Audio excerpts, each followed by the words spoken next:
Alhamdulillahirabbil alamin wa bihi nasta'in ala umuri dunya waddin wa ala alihi wa sahbihi ajma'in amma ba'du. Para hadirin YouTube yang kami cintai dan kami banggakan, alhamdulillah bertemu lagi bersama kita di Mifhid TV. Alhamdulillah dalam keadaan sehat walafiat, juga dalam keadaan insyaallah berkah, sehat dan juga selalu aman, tentram serta bahagia dari dunia hingga akhiratnya. Amin ya rabbal alamin. Kita di sini sekarang hadir bersama ikhwan-ikhwan kita dari Pondok Pesantren Miftahoul Hidayah yang alhamdulillah juga hadir bersama kita, guru kita semua Ustaz Barak Ustaz Atia Syaifullah, yang mana nantinya akan memberikan wawasan, informasi juga keilmuan kepada kita semua, tentunya di Mifhid TV. Langsung saja kita dengarkan, yaitu sambutan juga tausiah juga pemaparan informasi juga edukasi kepada kita semua yang ada di sini, dan terkhusus untuk pemirsa Mifhid TV. Kepada Al-Ustadzul Mubarak Al-Ustadz Atia Syaifullah, falyatafaddal mashkura. Syukran ya fikri. Assalamualaikum warahmatullahi wabarakatuh. Waalaikumsalam. Alhamdulillahilladzi faddala al-mujahidin ala qaidil darajah. Shalatu wassalamu ala sayyidina Muhammadin Abdillah wa ala alihi washabbihi wa ala man. Kepada seluruh YouTuber yang sedang menyimak, insyaallah pada episode kali ini sesuai kaidah Miftahul Ilmi As-Su'al. Begitu ulama menyampaikan, Miftahul Ilmi As-Su'al, kuncinya ilmu itu pertanyaan. Maka pada malam hari ini atau pada episode kali ini kita akan membuka pertanyaan-pertanyaan saja dari ikhwan-ikhwan kita yang ada di program ini. Baik, kita langsung saja. Barangkali ada yang mau bertanya, silakan. Assalamualaikum Ustaz. Saya mau bertanya, bagaimana hukumnya membunuh? Bagaimana hukumnya membunuh? Bagaimana hukum membunuh? Membunuh itu menghilangkan nyawa. Itu dikutuk keras oleh Allah Subhanahu wa taala.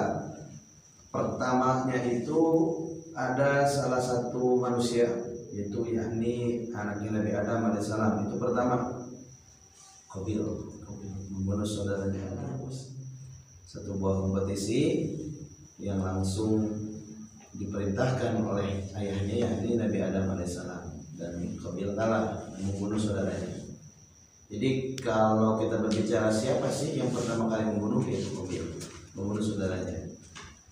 Nah, sampai pada masa sekarang atau di akhir zaman ini, di umatnya Nabi Muhammad SAW, membunuh ini tetap menjadi salah satu dosa yang besar. Jangankan membunuh manusia, membunuh hewan pun yang tanpa atau tidak dianjurkan syariat tidak boleh. Membunuh hewan yang dianjurkan pun, menyembelih maksudnya, ada tata cara yang baik, tata cara yang bagus, semisal pisau yang ditajamkan sampai tajam sehingga tidak menyakiti hewan kurban atau hewan yang akan diakikahkan. Seperti itulah, apalagi kalau membunuh manusia. Di dalam beberapa keterangan jelas, man qatala nafsan, siapa qatala yang membunuh nafsan kepada satu jiwa manusia, faka'an nama itu seperti membunuh manusia seluruhnya, bagaikan membunuh manusia seluruhnya. Nah, ini adalah satu buah perumpamaan saking besarnya dosa membunuh.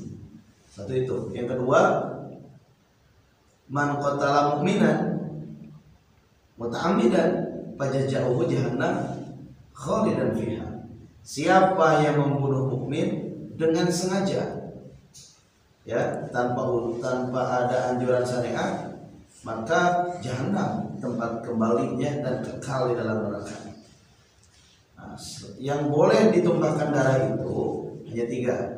1, yang membunuh itu bisa dikisos, dibunuh kembali. 2, yang jinah musal, yang sudah menikah tapi berzina, itu boleh dirajam, dibunuh. 3, Tiga adalah yang murtad, keluar dari agama Islam. Selain daripada itu, sekalipun dia kafir, kalau kafir dimi tidak boleh dibunuh sembarangan. Sangat-sangat diharamkan kita membunuh. Seperti kejadian yang sedang atau telah terjadi, yakni pembunuhan kepada 6 orang syuhada, 6 orang mujahid dari Laskar Pembela Islam yang pada suatu malam itu sedang mengawal Habib Rizik, mengawal cucu Nabi Muhammad SAW. Dan tentu kita boleh kasih status syuhada karena dengan kondisi ini, dengan posisi beliau-beliau almarhum wal maghfurullah yang sedang mengawal ulama, mengawal cucu Nabi Muhammad SAW. Itu barangkali. Ada lagi pertanyaan? Bagaimana? Tadi pertanyaannya sudah jelas? Tidak dijawab. Alhamdulillah sudah. Yang lain? Kira-kira dari yang lainnya silakan. Saya Ustaz mau menanyakan tentang yang trending topik sekarang, bagaimana hukumnya tentang ke-6 naskah FPI yang dibunuh. Itu termasuk kepada orang-orang yang mati syahid. Cukup sekian yang mungkin saya akan pertanyakan. Apakah yang terbunuh di naskah FPI itu mati syahid maksudnya? Oh iya. Apakah yang bukan terdi ya? Yang dibunuh. Yang dibunuh ini mati syahid atau tidak? Sangat singkat saya jawab syahid. Kenapa demikian? Karena sedang berada di dalam fisabilillah, sedang berada di dalam perjalanan atau di dalam jalan perjuangan, yakni perjuangan agama Allah Subhanahu wa taala. Sedang mengawal ulama, sedang mengawal dzurriyyah Nabi Muhammad SAW. Sehingga tentu matinya pun insya Allah syahid. Saya berani berkata demikian karena seperti itu. Memang dulu pun para sahabat mengawal Rasulullah SAW, dan sampai kepada selanjutnya di zaman tabi'in dan selanjutnya di zaman tabi'ut tabi'in sama demikian. Ada para pengawal-pengawal ulama, pengawal-pengawal para habaib yang gugur di medan tempur, itu seharusnya syahid. Dan yang mati syahid seperti itu, kata Imam Ghazali, ada 3. Ada yang syahid dunia, syahid akhirat. Ada yang syahid akhirat bukan syahid dunia. Ada yang syahid dunia bukan syahid akhirat. Mana yang syahid dunia, syahid akhirat? Yang nama sekali ini. Di dunia dia syahid, di akhirat pun dia seterusnya syahid, bakal masuk surga tanpa hisab insyaallah. Mana yang syahid dunia tapi bukan syahid akhirat? Adalah dia yang berjuang tapi hatinya tidak ikhlas, ingin dipuji, disebut jagoan. Di dunia dia bisa dinilai syahid karena terbunuh, tapi di akhirat dia tidak syahid. Kenapa nanti? Enggak. Oh ya. Saya Gimana? Yang ketiga, sekarang mana yang syahid akhirat tapi tidak syahid dunia? Nah, itu ada keterangannya kan? Dalam hadis Sahih Muslim maupun Bukhari, yang syahid akhirat tapi tidak syahid dunia adalah mereka yang mati tenggelam, mati tertimbun longsor, mati melahirkan, ibu yang melahirkan mati, atau yang mati sakit perut dan lain sebagainya. Itu syahid akhirat. Nah, ini berbicara syahid. Jadi kalau saya sendiri, pandangan saya nih ya, insya Allah saya yakin yang ke-6 ini syahid. Karena dilalahnya itu jelas. Ketika wafatnya, masya Allah, sedang membela ulama, dianiaya sedemikian rupa, bahkan menyengaja itu mengorbankan diri agar Habib Rizik dan keluarganya selamat. Menyengaja mengorbankan diri untuk Habib Rizik dan keluarganya selamat. Nah, itu kita bisa hukumi di situ. Dan juga ciri-cirinya jelas, dilalahnya jelas. Ada kesaksian dari yang itu supir ambulan, darahnya itu masya Allah wangi, tidak bau amis. Lalu ketika dimandikan bersama, darahnya terus mengalir dan mengeluarkan bau kasturi. Bau kasturi wangi lah gitu. Begitupun ketika akan dimakamkan, Masya Allah, pelangi indah menghiasi langit Bogor pada pagi hari itu. Itu barangkali ya. Bagaimana? Oke, jelas. Dari aksi yang lainnya silakan, ada yang bertanya lagi. Dari saya mungkin saya belum paham di dalam berjihad. Dari ulama menyuruhkan untuk jihad. Ya. Nah dari situ itu wajib bagi kita umat Muslim untuk berjihad. Ya. Terima kasih, pertanyaannya bagus sekali ini. Berbicara jihad, jihad itu kalau di dalam Fathul Qarib, jihad itu jelas. Al-qitalu fisabilillah. Jihad itu adalah berperang di jalan Allah Subhanahu wa taala. Itu makna jihad. Tapi jihad itu menjadi ada perluasan makna.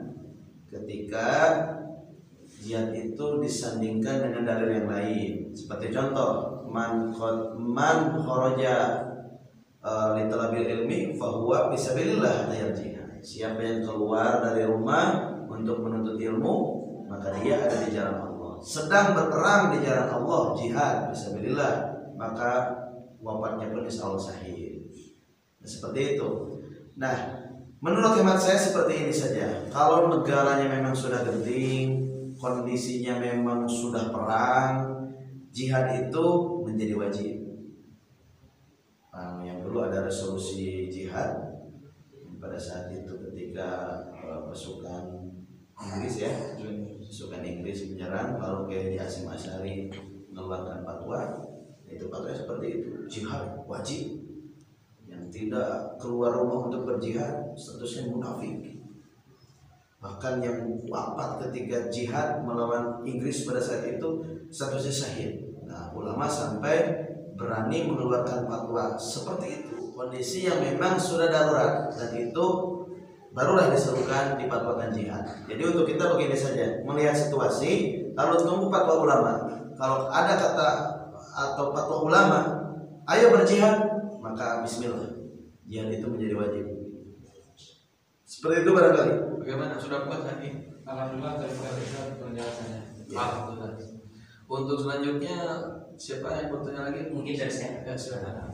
Assalamualaikum warahmatullahi wabarakatuh. Waalaikumsalam warahmatullahi wabarakatuh. Saya mau bertanya kepada Ustadz, melihat keadaan Indonesia yang seperti ini, bolehkah kita sebagai warganya mengkritik pemerintah itu sendiri?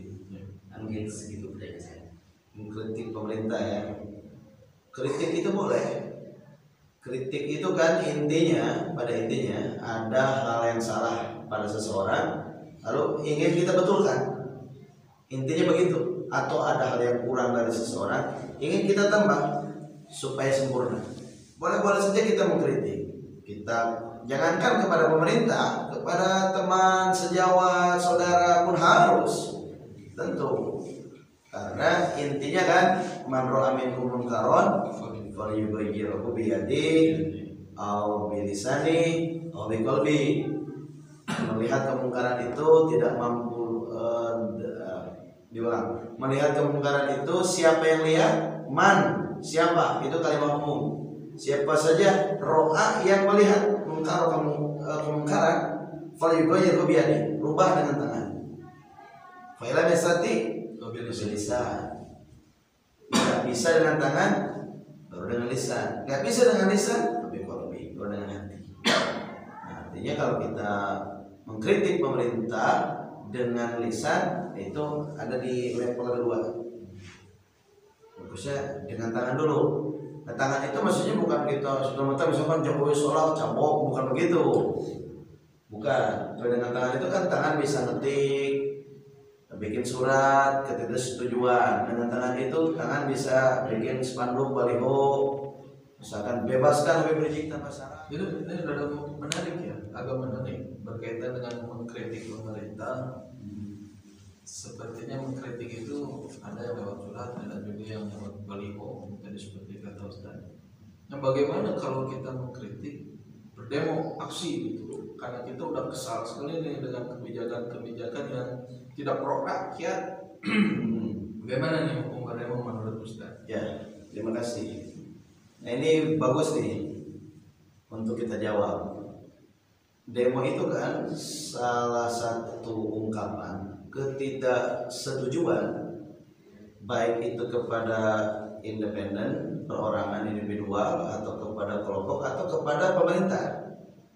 Nah, bentuknya bisa kritik yang tadi Akhi Iman sampaikan, ataupun saran, ataupun sanggahan. Adapun demo kadang-kadang ada pengerahan massa, ataupun tidak dikerahkan, cuman massa yang sama-sama di dalam hal itu merasakan yakni ketidakadilan atau sesuatu hal yang tidak sependapat dengan pemerintah, nah ikut bersama membaur gitu di dalam satu aksi demo tersebut. Nah, ala kulli hal demo itu boleh selama dalam koridor yang benar. Demo itu boleh karena intinya demo itu masih amar ma'ruf nahi munkar sebetulnya. Ketika kita mau bertemu presiden susah, dikirimi surat misalkan tidak ada respon, kita minta waktu audiensi misalkan tidak diterima, kita ingin langsung nih berbicara dengan Pak Jokowi misal, tapi tidak diterima karena kesibukannya Pak Jokowi, nah baru kita berdemo. Nah, di dalam demo ini tentu ada mekanisme yang baik sesuai syariat, intinya menyampaikan yang hak. Nah, antum sudah paham, sudah hafal dalilnya kan? Afdhalul jihad kalimatul haq inda sultanil jahil. Seutama-utama jihad adalah ucapan kebenaran di hadapan pemimpin yang zalim. Tidak apa-apa, barangkali Pak Jokowi hilang, Pak Jokowi lupa, Pak Jokowi dalam hal kesibukannya sehingga tidak tahu bagaimana bertindak adil dan profesional nih. Maka kita ingatkan, dan bagus untuk pemerintah menerima setiap saran, kritik, masukan dari siapapun itu. Nah, yang bagus yang untuk perbaikan sistem pemerintahan diterima dong, digunakan untuk nantinya perbaikan. Begitupun sumber daya manusia yang baik, yang berpotensi dirangkul agar ikut bisa memajukan pemerintahan. Nah, ini kaitan yang tadi ya, yang 6 laskar yang wafat ini. Sebetulnya ini laskar luar biasa kata saya. Tidak membawa senjata, tapi berani berhadapan dengan yang membawa senjata. Berani laskar ini. Ini laskar tidak membawa pistol, tapi berani berhadapan dengan yang membawa pistol. Mentalnya sudah luar biasa. Kalau untuk membela yakni agama itu dengan sekuat tenaga, itu laskar sampai nyawa jadi taruhannya, apalagi hanya membela negara. Bagusnya dirangkul sama pemerintah, dirangkul sama Jokowi, dibarengkan itu, dididik, dibina, ya, didiklat agar menjadi pasukan-pasukan nantinya. Sehingga ketika nantinya TNI barisannya ini sudah yakni kewalahan, ini kita masih punya pasukan lain, yakni para laskar, para mujahid ini. Seperti inilah yang seharusnya pemerintah lakukan. Apalagi melihat sosok Imamuna Habib Rizik bin Husain Shihab yang sekarang dipenjara karena tuduhan kerumunan. Tentu kami menghimbau kepada pemerintah, kalau yang jadi pasalnya kerumunan, tangkap juga dong anak Anda sendiri yang pada saat itu melaksanakan kerumunan di mana tuh? Di Jawa Tengah. Jawa Tengah ya, di Solo ya. Ya, tangkap juga dong, atau panggil juga, atau tahan, atau sama seperti Habib Rizik pakai rompi oranye di borgol, harus sama dong, harus profesional. Jangan kepada anak sendiri dibiarkan, tapi kepada Habib Rizik begitu semangat kayaknya, sampai di penjara, sampai ya seperti itulah kita lihat bagaimana di media. Nah, harus profesional. Nah ini saran kami nih kepada Bapak Jokowi, dan jangan setiap yang tidak sependapat dengan Anda harus serta-merta Anda panggil, Anda tangkap. Jangan seperti itu. Anda pemerintah, Anda harus ingat, kullukum ra'in wa kullu ra'in mas'ulun an ra'iyati. Setiap antum adalah pemimpin, dan setiap pemimpin akan diminta pertanggungjawabannya di akhirat nanti. Akan diminta pertanggungjawaban. Ketidakadilan itu segeralah antum tobat, antum kembali kepada jalan yang benar. Lihat bagaimana wakil presiden antum itu seorang ulama, minta nasihat dari beliau agar keputusan setiap omongan, kebijakan tidak berseberangan dengan syariat agama yang antum anut, agama Islam. Harus seperti itu. Nah, itulah bagaimana seorang pemimpin yang ideal mengayomi. Nah, ini barangkali para ahli-ahli sekalian, pada insya Allah akan berlanjut ya pada episode-episode selanjutnya. Semoga menjadi hasanah keilmuan untuk semua yang menyimak. Silahkan komentari di kolom komentar yang mau bertanya atau saran atau masukan untuk kemajuan yakni channel YouTube kami. Sekian, kembali ke MC. Assalamualaikum warahmatullahi wabarakatuh. Waalaikumsalam warahmatullahi wabarakatuh. Alhamdulillah, terima kasih kepada ikhwan semuanya yang telah hadir di ruangan ini, juga kepada guru kita semua yang telah memberikan wawasan, informasi juga kepada kita, yang insya Allah akan juga memberi manfaat untuk para penonton YouTube kami, yaitu Mebit TV. Sekian dulu yang bisa kami sampaikan, yaitu di sesi sekarang ini. Tetap terus tonton, subscribe, comment, and share. Jangan lupa itu harus ya. Assalamualaikum warahmatullahi wabarakatuh.